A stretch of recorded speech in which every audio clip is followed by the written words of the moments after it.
Читання Святого Євангелія паводле Луки.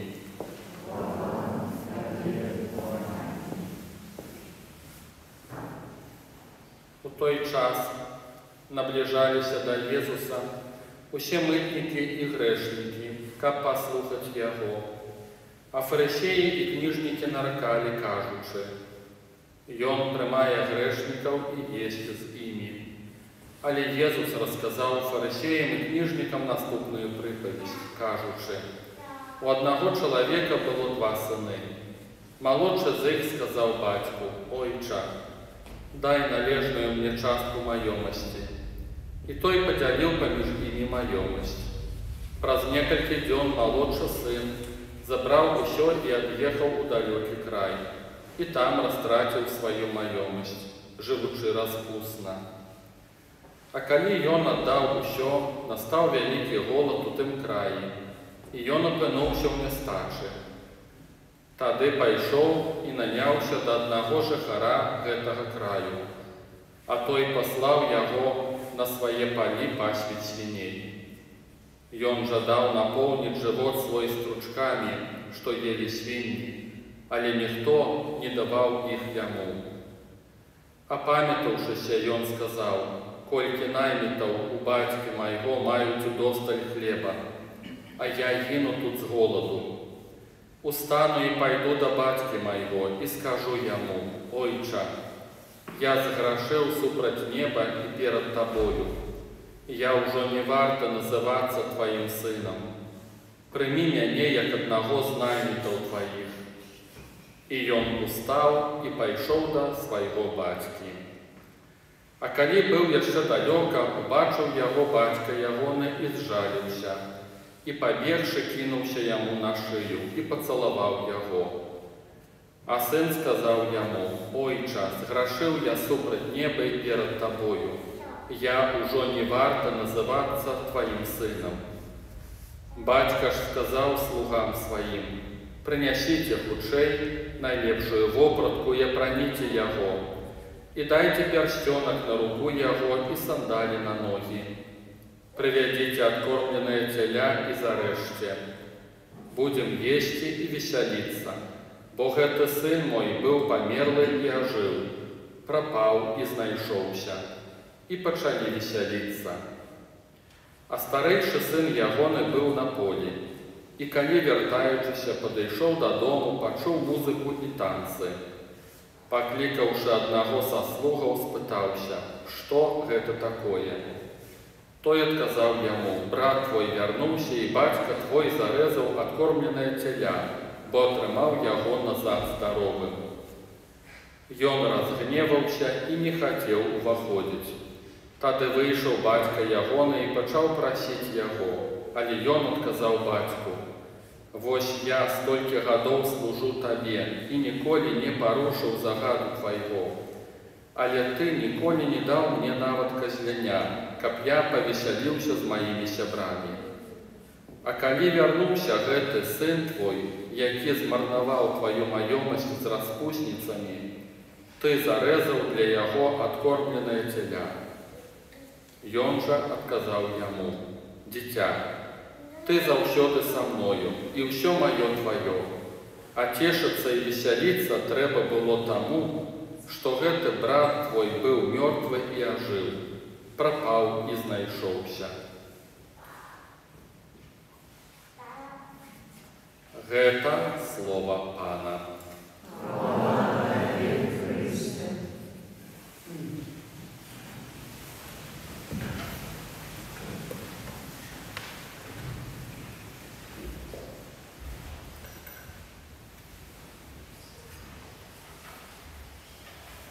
Починаючи наши рефлексійні розважання, великопостные,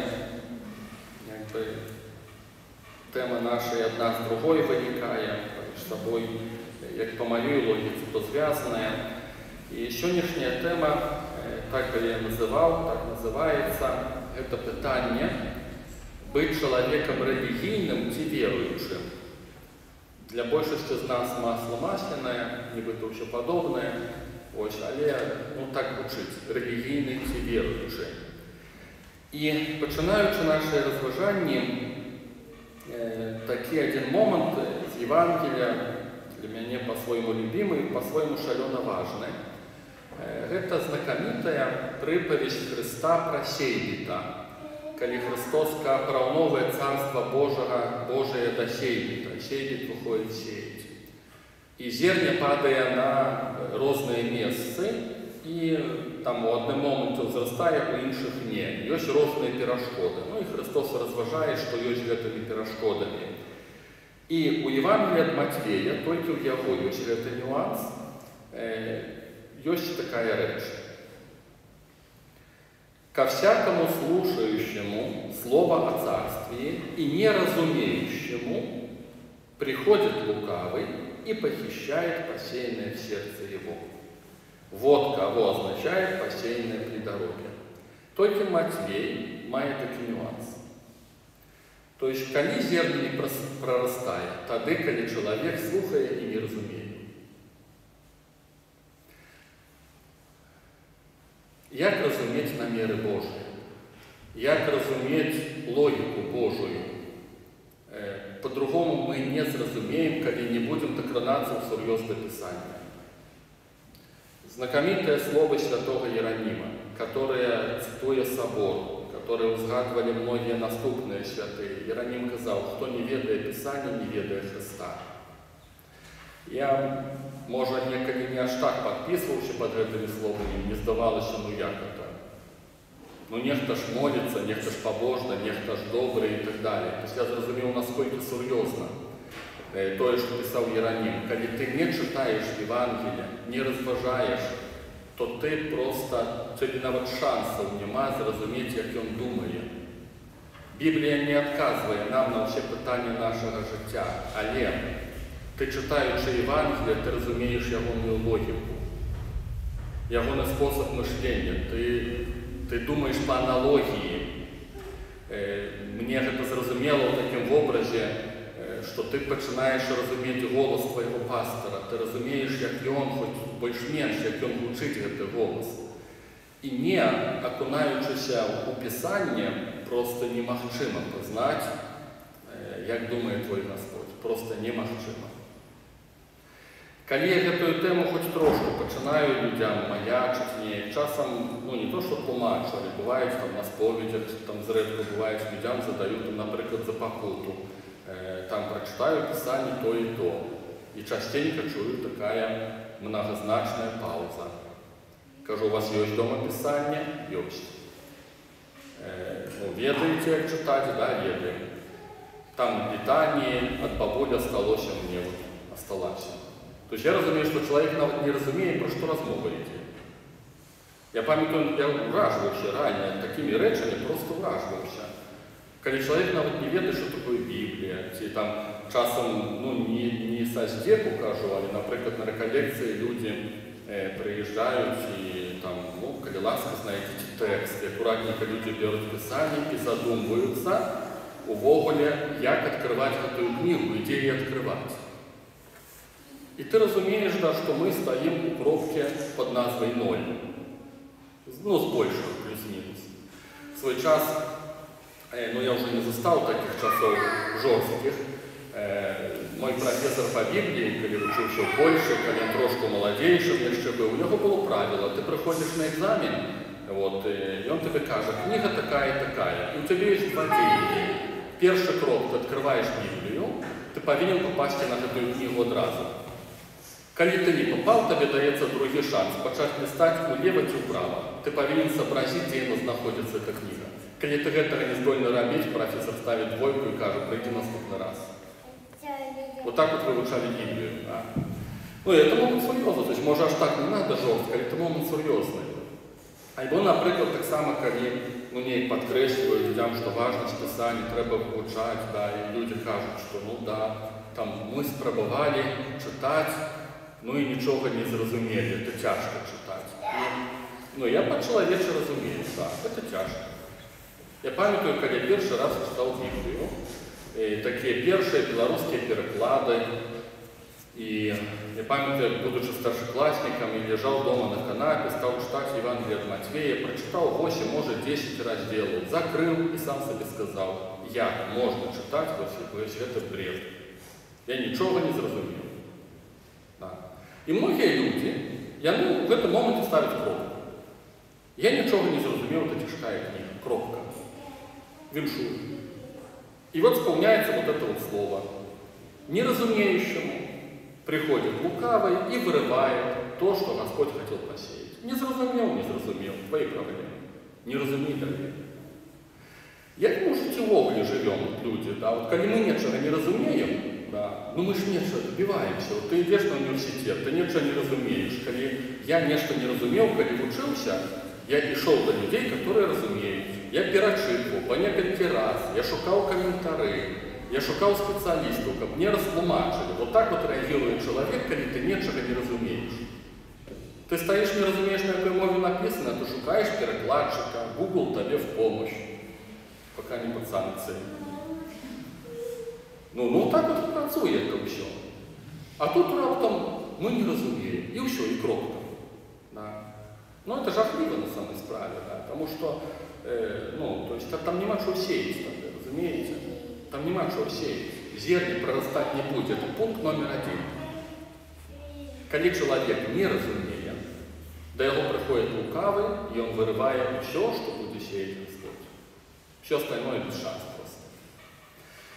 Пам'ятаю, як мені у свій час уразило, як свідчення, як інтерв'ю, коли я ще в Ворші служив у 12-й колонії, ходив і этими темами трошки цікавився, этим осяроддям кримінальним, тими, хто покаявся, хто до віри прийшов, були зеками. І пам'ятаю, як у одним інтерв'ю такий були кримінальний авторитет, і він розповідає, як черговий раз сидячи в турмі, можливо, там одиночній камері, у карцері, на бурі, і він не потрапився текст, де було написано, що кожен поважаючий себе мужчина повинен прочитать минимум 10 книг. И там список этих книг. Ну, там это было в России, то есть Достоевский, что там нехто, там Толстой и так далее. 10-я позиция Библии. И этот человек долго сидит в турме, многие сроки, и он поглядел, что 10-я позиция только не выполнена. Все остальное он уже успел прочитать. И он, кажется, я взял Библию, стал читать. Прочитал первый раз, не зрозумел ничего. Прочитал другий раз. Не зрозумів нічого. Він каже, мені така злость взяла. Каже, сам себе спитався, ти що, дебіл? Тобто баби старі читають, роблять вигляд, що розуміють. Папи читають, нечто розуміють. Ти, уважаємий вор. У тебе все нормально в голові? Ти третій раз читаєш і нічого не розумієш? І він на силу, да, він знову почав читати. І там каже журналісту, інтерв'ю, каже, я вже не зрозумів, в який момент я стояв на коленях, каявся і просив, Господи, пробач мені за моє собаче життя, за моє життя. Тобто чоловік не розуміє, він не здається, це нормальна схема. Тому що ціна серйозна, тому що, не розумієш, не буде нічого. І сказав би так, у гэтай темі, што ўвогуле страшна, нават не тое, што мы інтэлектуальна нечага не разумеем, нават не ў гэтым страх вялікі, да? Што нам не хапае нейкіх ведаў. З часам людзі там спавядаюцца і кажуць, што я мало читаю літаратуры рэлігійнай. Па сутнасці, да, это адэкватна, лагічна, трэба чытаць літаратуру, але ў гэтым выпадку ідзе пытанне не столькі ў ведах. Ідзе пытанне пра тое, што не чытаючы пісання, ты не ведаеш, як думае Господь. І яшчэ горшае, да, што табе гэта нават не цікава, вот у чым самае страшнае. Ты не ведаеш, і табе не цікава, як ён думае. Вот у гэтым уся праблема, которую я вам сёння хочу показаць. Ну і д'ябал у гэтай схеме, конечно, зацікаўлены. І ў выніку, што атрымоўваецца, калі людзі нават не цікавяцца помыслами Божыми. Знаете, помыслы Божии – это не пытание нейкой мистики, что ты там отчуў, бачыў, прысніў. Это не ў гэтым пытанне. Это пытание у тым, што ён нам хацеў сказаць. Не выпадкова ж люди записывали это ўсё. Не выпадкова ж это до нас дошло на працягу 2000 гадоў. Значит, Господь нешта нам хацеў сказаць. Тут нема вялікай містыкі, якой часам бы нехто там хацеў. І вось калі няма такога жадання пазнаваць, як думае Господь, што ён хоча, мы становимся людьми духовно сляпыми. Тады исполняется то, про что кажа Христос, цитуючи пророка Исаию. «И сбывается над ними пророчество Исаии, которое говорит: слухом услышите и не уразумеете, и глазами смотреть будете и не увидите, ибо огрубело сердце людей сих. И ушами с трудом слышат, и глаза свои сомкнули, да не увидят глазами, и не услышат ушами, и не уразумеют сердцем, и да не обратятся, чтобы я исцелил их». И вот такая вот штука отбывается. То есть люди глядят и не бачат. Приходит такий момент, когда люди духовно починають слепнути, вони не бачать елементарніших речей. У гэтым годзе я асабіста, больш, можа і раней я гэта разумеў, але ў гэтым годзе больш гэтую тэму зразумеў, больш, чым калі. Ёсць такі момант цікавы, адзіны момант у Евангелія ад Марка, калі нехто хоча запісаць, запішыце, Марка 7:22. Христос кажа такія словы: «Извнутрь, из сердца человеческого исходят злые помыслы, прелюбодеяние, любодеяние, убийство, кражи, лихоимство, злоба, коварство, непотребство, завистливое око, богохульство, гордость, безумство. Все это зло изнутрь исходит и оскверняет человека». Что важно в этом тексте? Это список грехов. Яны гучаць з вуснаў Христа. Што ёсць грахом? І сярод гэтых грахоў, увага, які ёсць грэх? Безумство. Безумство – это глупость. Это глупота людская. Вот калі люди глядят и не бачат. И это ёсць не пытанне адсутнасці ведаў. Это ёсць духовны стан человека. Это ёсць прысутнасць дьявола у той ці іншай сферы, у грамадстве, у народе, у чалавеку. Калі люди, гледзячы на элементарнейшыя рэчы, яны не могуць белое назвать белым, а чорным назвать чорным. Люди становятся безумные, это духовный стан. Это не пытанне того, якія газеты яны читаюць, альбо што яны глядзяць. Это духовный стан. І гэты стан безумства, ён нараджаецца тады, калі людям не трэба помыслы Божыя. Калі яны не цікавяцца тым, як думае Господь. Окей. Што яшчэ больш страшнае ва ўсёй этой схеме, калі яшчэ трошку ловіце, яшчэ больш страшнае, гэта тое, што пры ўсім гэтым багажы, калі мы гаворым пра безумство, пра духовную слепоту, пра духовную глухоту, пра паўнейшую пасіўнасць, чалавек не ведае, што думае Господь і чаго чакае. Пры ўсім гэтым багажы чалавек можа быць рэлігійны. Вот это вот шикарно. То есть он может молиться, и он может поклоняться Богу, и он может хреститься, и он может шлюбоваться, и он может выполнять все традиции. И одночасно он не має нічого супольного з Господом. И он сляпый, и он безумен, як каже Писание. И вот это вот страшная штука. Эта штука страшнейшая, чем атеизм. Чему? Потому что атеизм – это речи, названные своими именами. Человек признается: я не верю. Я не бачу, мне ніхто нічого не доказав. Ёсць магчыма, што ён некалі там, по милости Божией, нешта там перавернецца ў ім. Былі ранние истории, где люди-атеисты переживали покаяние.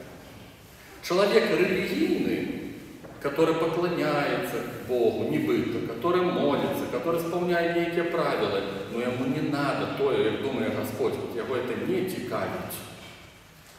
Человек религийный, вот в такой слепоте, и он живе в страшном самообмане, ему вельми тяжко будет покаяться, потому что он себе легко правда, я ж верующий.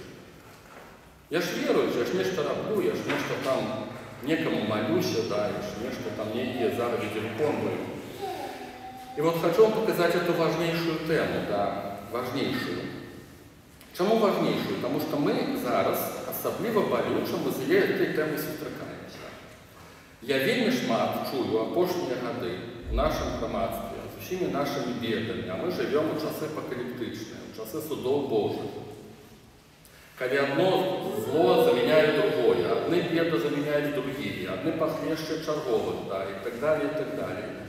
І ў гэты вельмі складаны перыяд я чую вельмі часта, як людзі задаюць такое пытанне, як то ўвогуле магчыма і чаму так дзеецца. Моя мама, мой папа, моя тётя, мой дядя, мой там яшчэ там нехта, да, родзіч, яны веруючыя з самага пачатку. Яны ходзяць у касцёл, яны выконваюць запаведзі Божыя, яны там нехта за хрысціянин, многія вучаць іншых, як жыць, асуджаючы ўсіх астатніх.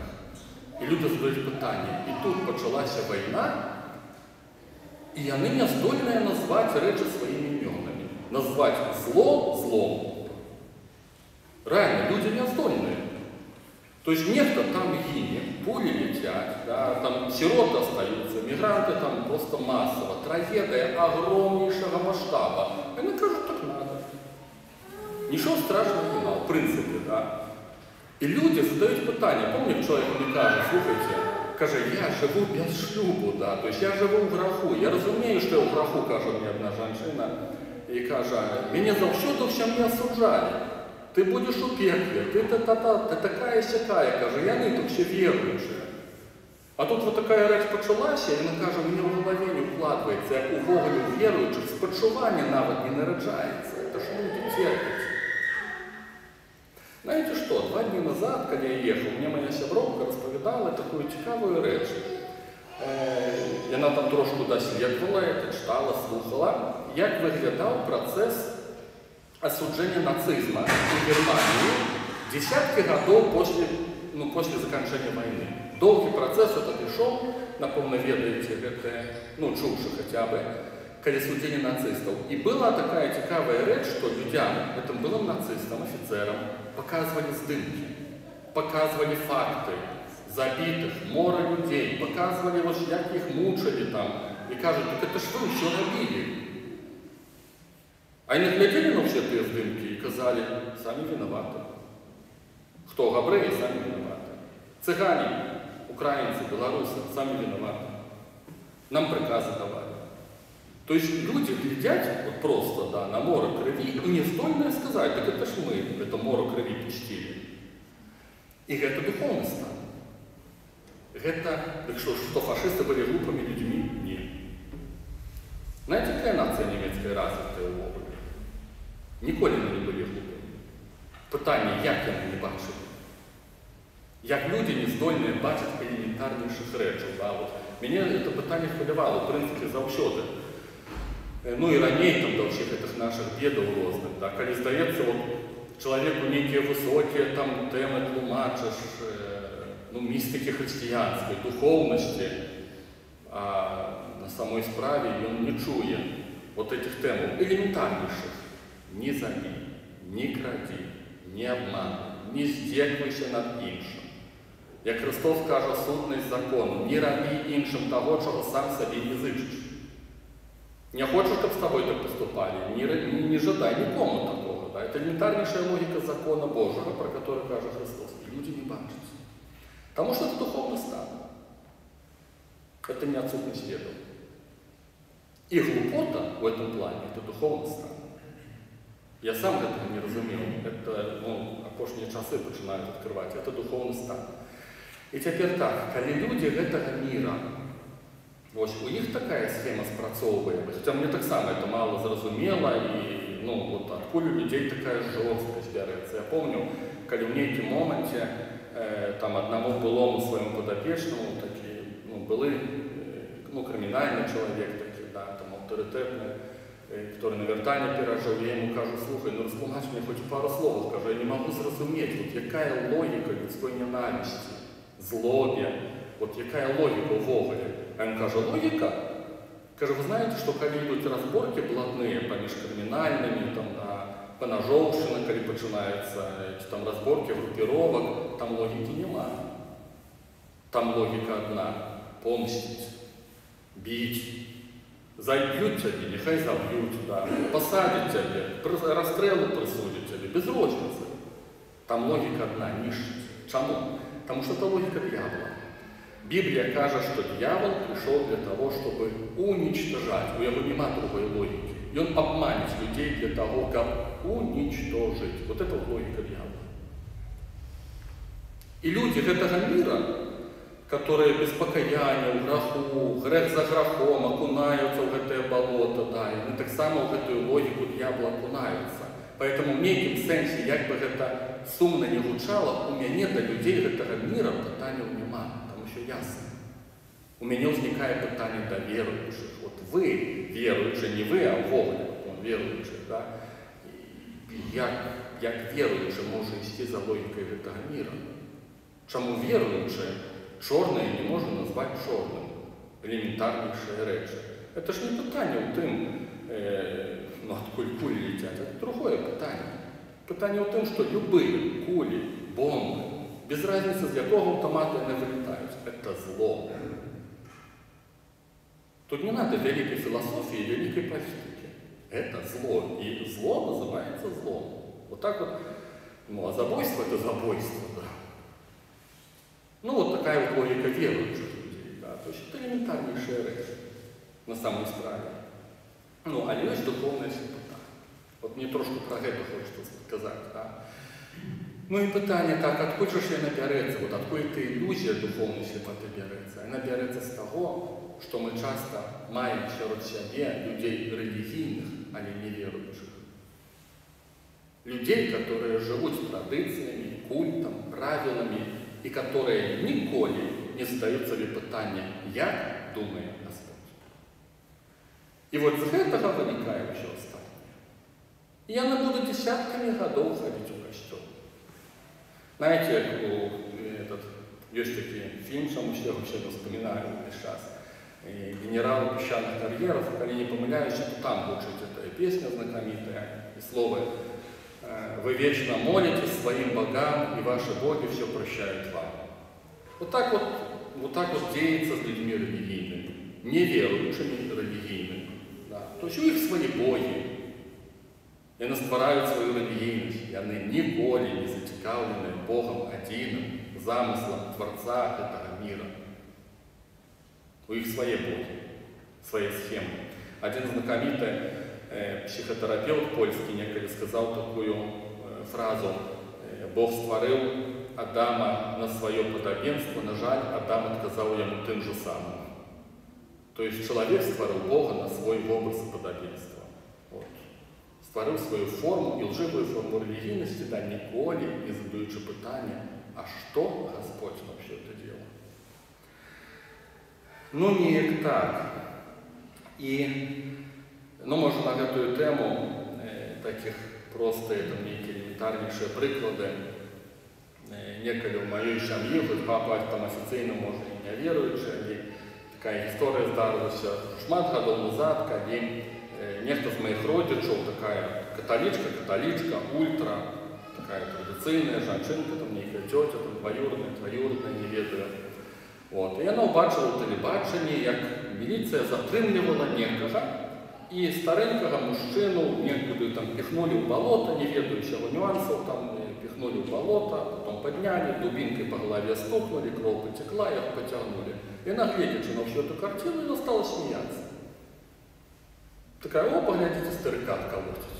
И мой папа, который не верующий, приходит до мамы и кажет: «Слухай, послухай, что она говорит».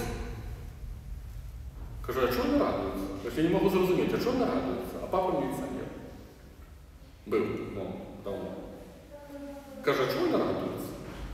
Цікавий момент, да? То есть человек, парадокс такий відбувається, да? Что человек неверуючий, который себе позиционирует как атеист, да, и у его спочування есть, а у віруючого нема.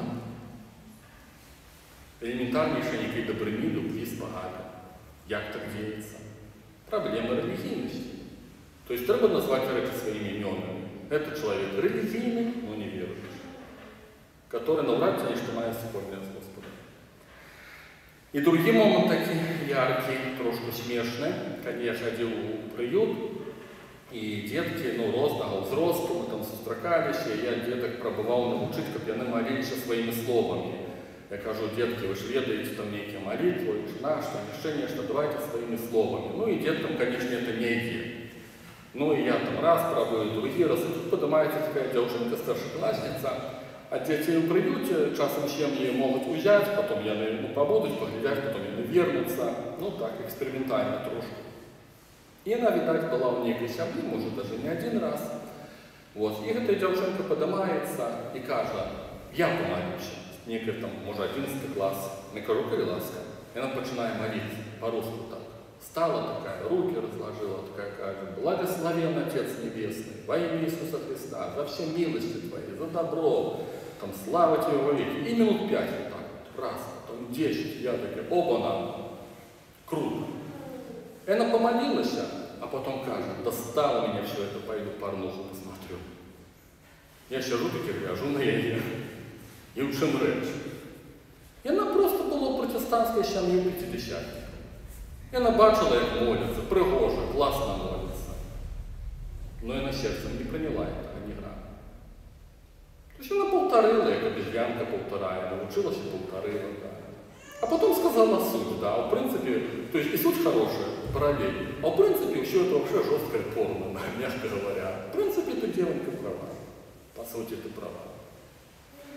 И вот эту вот ерунду, да, коли есть религийность, да, а нема богопознания, страха Божьего, да, вот односин узы, вот эту вот штукенцию Христос у Евангелии, коли тлумачить ее, показывая, коли я знайду, уже забывший, где это было, Христос цитує пророка Ісая, окей, нашел. Христос цитує пророка Исаию и кажет такие слова: лицемеры хорошо пророчествовал о вас Исаия, говоря: приближаются ко мне люди сии устами своими и чтут меня языком, сердце же их далеко отстоит от меня. Но тщетно чтут меня, уча учением, заповедям человеческим. То есть люди шануют меня, поклоняются, но сердце их не при мне. И это Господь называет лицемерие, цитуючи пророка Ісаю. Окей. Ще на эту тему, такий момент, который меня ураживает, відома історія про багатого хлопця, который приходит до Христа и каже: наставник добрый, что мне робить, как увойти в Царство Божие? Христос каже: виконуй заповіді. Он каже: які? Такі. Он каже: з дитинства я це все виконую. І тут Христос, поглядівши на його з любов'ю, каже Біблія, каже йому: одного тобі не хапає, продай все, що маєш, і йди за мною. І цей чоловік доходить сумно від Христа. Традиція цю історію називає «багатий хлопець». І в основному ми глядимо на цю тематику, як на проблему багаття, яка може бути небезпечним, бо там люди прив'язуються і так далі, і так далі. Особисто я намного глибішу річ у цій історії бачив. Я побачив парадокс, як у Бога таке може бути. От у мене возникло питання. Чоловік виконує всі заповіді, богобоязнь, не грошить. І одночасно він зустрічається з Божим Сином, і вони розходяться, як у море кораблів, у різні боки. Як таке може? От ми ж говоримо, наша цель яка – не грошить. Заповеди Божии выполнить. Вот мы к этому грузимся. Да, вот. И вот хлопец приходит, который выполняет заповеди, не грошит, допустим. Да. И с Христом они расстаются в разные боки, разоходятся. Чому? Потому что нема такой заповеди, продающей, что ты маешь. Нема. Нигде такого не прописано в законе Моисеевом, и нигде не прописано ни в яким молитовнику. Это жадание Божьего сердца. А вот этому праведному человеку, это ожидание Божьего сердца, поскольку. Потому что он был занят собой и своей праведностью, и в принципе собой был доволен. То есть такие хорошие католики, в неделю ходят, там, Гошкежали, там, Ружанец, там, 4 Ружанца, Помпейская, АЭС. А что думает Господь, ну так себе. И вот сейчас бывает парадокс. Він нібито все добре робить, і разом з тим у його нема просто Бога шукання. Тобто він не зацікавлений Господом. Да. Вот парадокс. Окей. Може опошнє на нашу тему, я там заканчиваю наше розважання. По моїх неких там назираннях, трохи стиплих назираннях, на жаль, я часто бачу, що коли люди шукають же Господа, прыходзіць у храм Божий, царкву ці ў касцёл. Вельмі шмат бачу людей, которые расчароўваюцца. І між іншым, чаму расчароўваюцца? Не таму, што яны Господа не сустрэлі, а таму, што яны сустракаюцца з рэлігійнасцю павярхоўнай у нашых храмах. Калі людзі прыходзяць, задаючы пытанне, як мне жыць, пакажыце мне Господа, хто ён такі, дзе любоў Божая, а яму пачынаюць, ты не так стаў на каленка, ты не туды павярнуўся, ты не так адзеты, ты не так прычосаны, ты ўвогуле хто ты такі. І чалавек кажа, сорі. Я не бачу Господа. Я бачу людей правил, которые своими некими категориями живут, Я этому удивлялся, этому процессу, когда бачу, что люди, которые переживали на вертане в турмах, и они выходили в разные церкви, католикам, православным, протестантам, и многим им не было места. Потому что тут загранные компании, тут все ведают, тут вот такие вот. А таким, как я, мне тут нема места, да. То есть шукаючим Господа, тут такая компания своя.